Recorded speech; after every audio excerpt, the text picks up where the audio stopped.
Жүрек қан тамырлары аурулары әлемдегі өлім-жітімнің негізгі себептерінің бірі болып қала береді. Сондықтан жүрек пен қан тамырларының күйін уақытында тексеру маңызды. Артериялық гипертонияны, жүректің ишемиялық ауруын, жүрек жеткіліксіздігін, ми қан айналымының бұзылуын ерте анықтау жөнінде мемлекеттік бағдарлама шеңберінде емханалар халықты скринингтік тексеруден өтуге үнемі шақырады.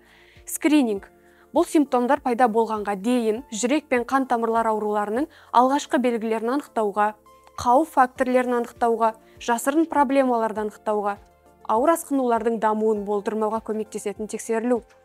Мәселені неғұрлым тезірек анықтасақ, оны шешу соғұрлым оңайырақ болмақ.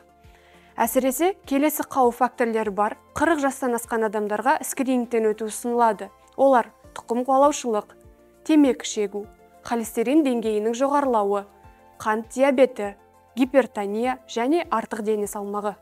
Зерттеудің негізгі әдістеріне мыналар жатады: холестеринге, глюкозаға, липопротеидтерге, гликерленген гемоглобинге қан анализі және электрокардиограмма. Егер ауытқулар анықталса, дәрігер кардиологпен немесе неврологпен кеңесуді ұсынады, динамикалық бақылауға алады және одан әрі емдеуді тағайындайды.